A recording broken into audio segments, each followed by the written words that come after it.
Assalamualaikum warahmatullahi wabarakatuh.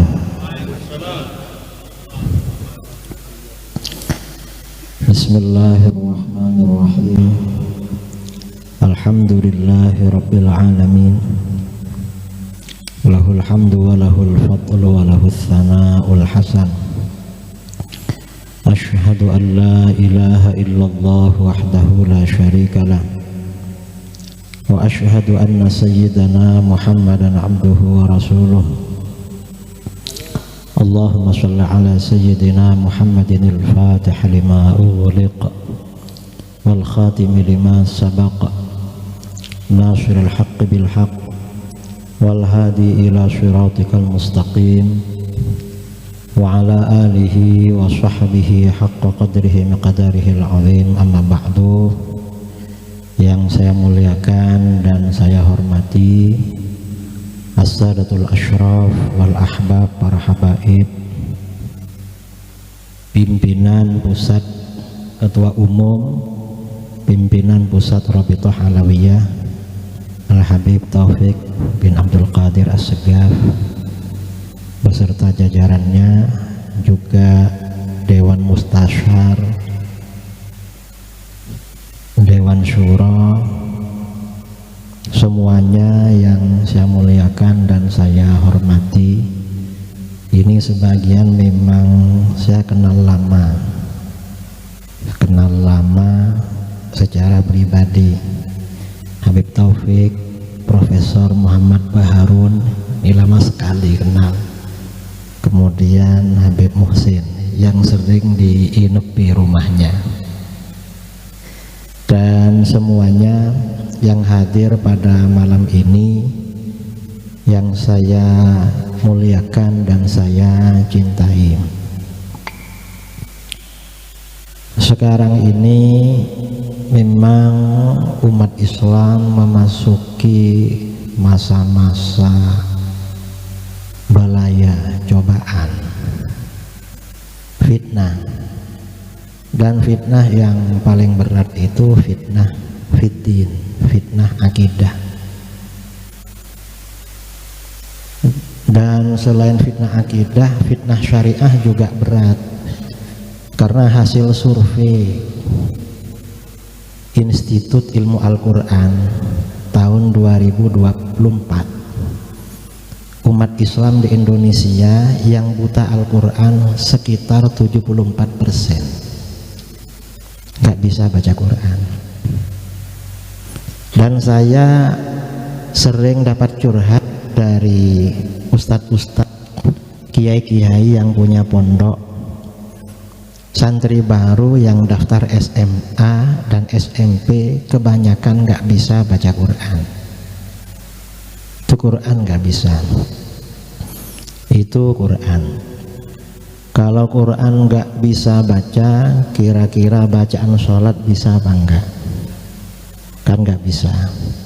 Sebagian ustazah ya yang lapor pada saya, jamaah ibu-ibu belajar Al-Quran pada beliau, dites bacaan sholat, bacaannya keliru-keliru. Dan mungkin bapak-bapaknya keliru-keliru. Ini fitnah agama. Tapi walaupun ini keliru-keliru gak ngerti, kita itu heran. Di medsos tuh banyak pakar nasab tuh banyak sekali. Ini namanya fitnah akhir zaman, saudara ya. Ini luar biasa. Saya kira ini memang perlu menjadi program atau introspeksi. Gimana kira-kira kita umat Islam yang mayoritas ini tidak hanya secara kuantitas kita ini muslim, tapi muslim yang berkualitas. Dan saya kira ini tanggung jawab kita semua. Para kiai ini ada dari PWNU, Kiai NU, juga ada dari Muhammadiyah, apalagi para habaib. Ini tanggung jawab kita. Ini di mana-mana, saudara. Belum lagi ya orang-orang yang hal-hal yang prinsip di dalam akidah itu gak paham. Itu banyak hal-hal yang prinsip di dalam akidah. Nggak paham itu banyak. Kalau cuma nggak paham bahwa habaib zuriyahnya Rasulullah misalnya, itu kan nggak jadi, nggak murtad, nggak kufur, nggak apalah, namanya nggak paham. Orang nggak ngerti Habib itu banyak. Orang ngertinya Habib yang terkenal paling Habib Syekh, Habib Rizik. Itu yang ngerti, yang tahunya Habib, dan nggak tahu Habib itu apa. Ya belakangan setelah fitnah ini, oh Habib itu keturunan Rasulullah. Ini belakangan. Ini yang ingin saya sampaikan.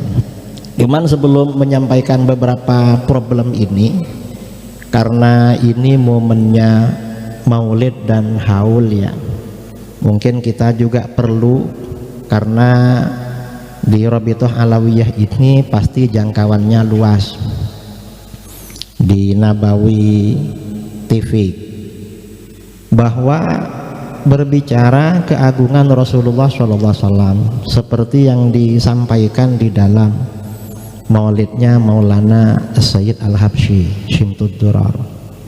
Kalau diperhatikan, sebagian narasi beliau ini mirip-mirip dengan narasinya Imam Syafi'i di dalam Muqaddimah Ar-Risalah ketika memuji-muji baginda Rasulullah SAW. Itu narasinya. Artinya apa? Ungkapan bahwa Rasulullah itu makhluk paling mulia, makhluk paling agung. Kalau zaman sekarang tanda-tandanya orang itu mulia atau agung itu terkenal, populer atau viral. Dan biasanya orang itu viral setelah punya prestasi. Punya prestasi viral. Ini viral yang positif ya. Kalau sekarang kan banyak viral negatif. Viral juga tapi negatif. Tapi kan bukan mulia, bukan agung. Nah, ini kecuali baginda Rasulullah SAW.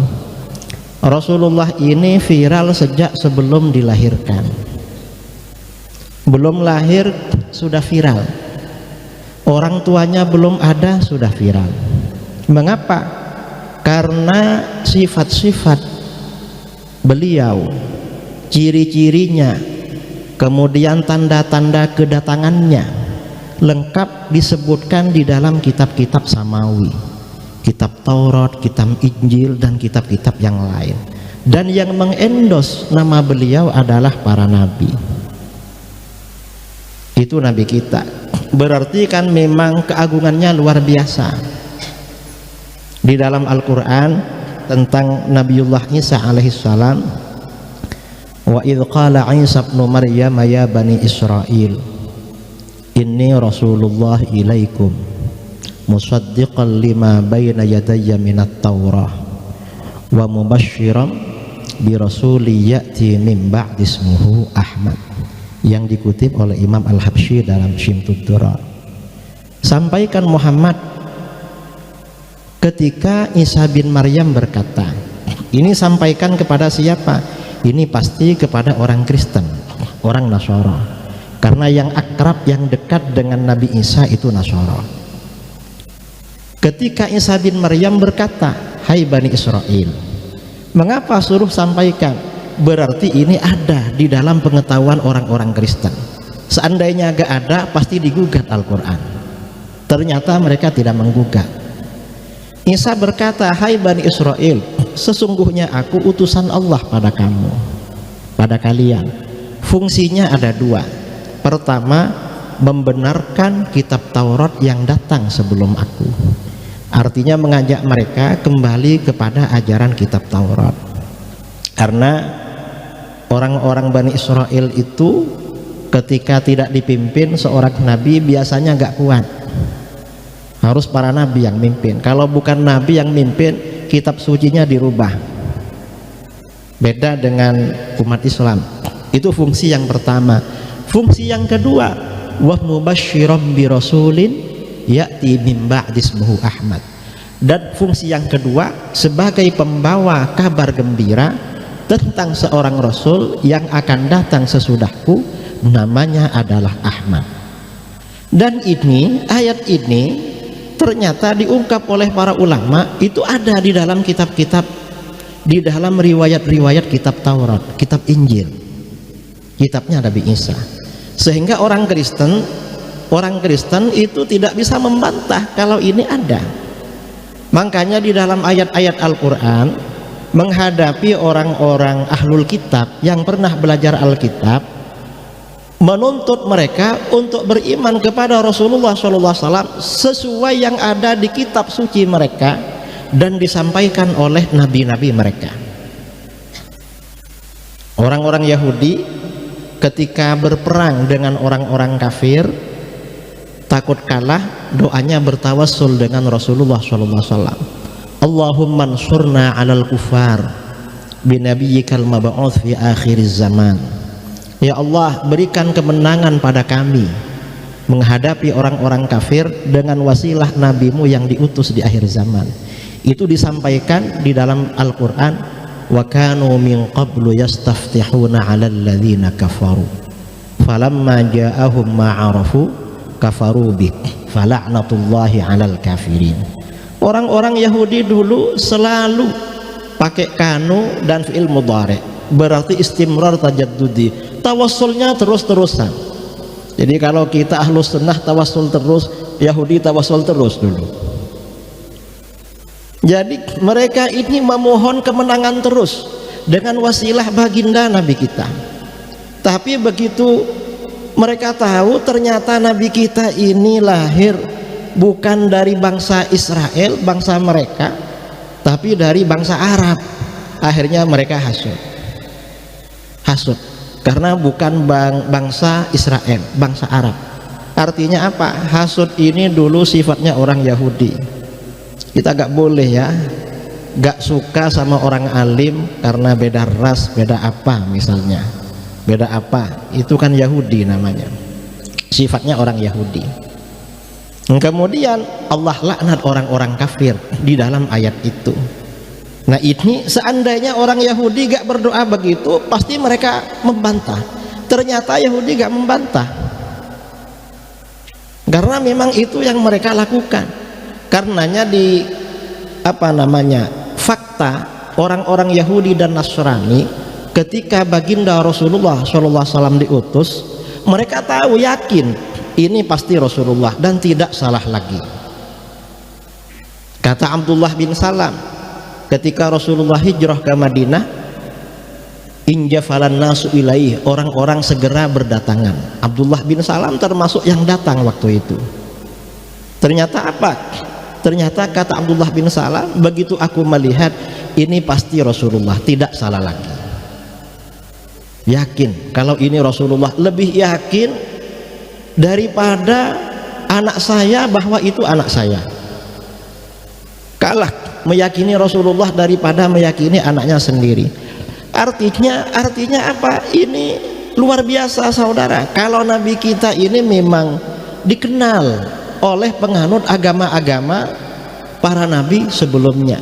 Karenanya di dalam Al-Quran dikatakan, walladzina utul kitaba ya'rifunahu kama ya'rifuna abna'ahum. Orang-orang yang diberi Alkitab oleh Allah, Yahudi Nasara, kenal pada Rasulullah seperti mereka kenal pada anak-anaknya. Artinya gak bisa salah lagi. Orang punya anak mirip dengan anaknya tetangga, orang lain yang jarang jumpa bisa keliru, tapi kalau orang tuanya gak bisa. Dan mereka melihat Rasulullah itu gak bisa keliru, ini memang benar, gak salah lagi kalau ini Rasulullah. Artinya apa? Rasulullah SAW adalah memang benar-benar makhluk paling mulia, makhluk paling agung.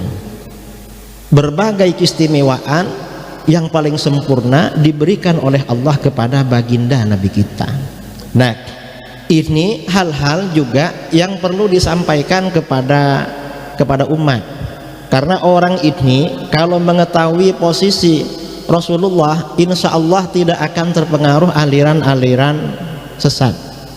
Orang-orang yang terpengaruh dengan faham-faham yang menyimpang itu tidak tahu gimana sebenarnya posisi baginda Rasulullah Shallallahu Alaihi Wasallam. Ini yang perlu kita sebutkan ya, berkaitan dengan Maulid Nabi pada malam ini.